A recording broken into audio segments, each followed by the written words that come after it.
Let's start in Nasrec. The Speaker of the Parliament declines ATM's request for a secret ballot on the Section 89 Independent Panel's report. At the same time, President Cyril Ramaphosa has once again been recused from the ANC NEC meeting to discuss the Section 89 panel report on Phala Farm. Today's special meeting is expected to decide President Cyril Ramaphosa's fate, as some people are calling for his head, while others insist that he stays on and fight. He's set to meet with the ANC's Treasurer General Paul Mashatile. Senior reporter Siphamandla Goke is on the story, and he joins us now live from Nasrec. Siphamandla, there was a briefing there by the ANC's national spokesperson Bulemabe just a few moments ago. He reacted to the news that Speaker Nosiviwe Mapisa-Nqakula has decided not to have a secret ballot take place tomorrow during the debate. What did he say? Well, he says that's for the Speaker in the National Assembly. As the ANC, they are seized with this urgent NEC meeting that is underway at Nasrec, and that's the only thing that they are seized with now. And then after the meeting, they will give their marching orders to members of the ANC caucus in Parliament, and they will be told which line to take once the NEC has wants to matter in Parliament tomorrow. Remember, this Section 89 panel report has to be tabled and debated in Parliament tomorrow. If the majority of members of Parliament decide to vote for it, then it will be rather accepted. If not, it will be rejected. The National Working Committee of the Governing African National Congress, which met yesterday, resolved then to go to the NEC, which is currently sitting, and tell the NEC that ANC MPs in Parliament must vote against the adoption of this report. So the Speaker of the National Assembly deciding not to grant that request by the ATM to say voting should be done through the secret ballot, it's something that obviously will get many opposition political parties. Even within the ANC, there are some members who were hoping that will be granted simply because the ANC caucus is divided over this matter. Some people are hoping that, or would have hoped then, if the voting was done through a secret ballot, they were going to freely exercise their right. But the Speaker saying, well, the process has to be done in an open and transparent manner. That's how she decided to turn down that request by the ATM. The ANC here saying, well, we've got nothing to do with that. That's the matter that is before the Speaker. She has decided the way she has decided. But Bulemabe saying it's surprising that some opposition political parties would hope to gain majority when it comes to voting on this report, even though they've got lesser numbers in Parliament. He says it's bizarre that they can think that by going through the secret ballot route, they can get more ANC members voting with them, saying they must stick to the numbers that they have in Parliament, basically saying bring it on, we've got the numbers. So that's how the ANC has responded to that decision by the Speaker of the Assembly. Does that indicate, Siphamandla, that the ANC has definitely decided after the NWC yesterday that it will vote against adopting this report? Does his answer indicate that at all? Not quite. The NWC is a structure that has got 20 members, which then will add officials of the ANC, including the President, the Deputy President, National Chairperson, and the Treasurer General in this case, with the Secretary General not there, and the late J.C. Duarte has not been replaced. So you've got 4 officials and then these 20 members of the National Working Committee. Now, whatever decision has been taken by the committee,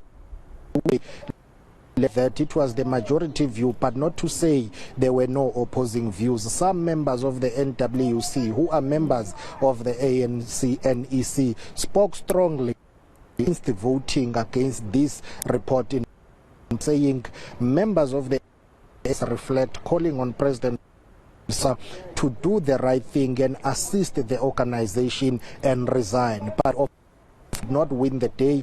Round one belonged to ANC President Cyril Ramaphosa's supporters and political allies who argued strongly that the report is flawed. The president must take it on judicial review. He must exercise his democratic and constitutional right to challenge the report. They argued that he cannot resign on the basis of what they term a flawed report. While those processes are unfolding, the legal route that is being undertaken by the president, then they must go to parliament and vote against the report.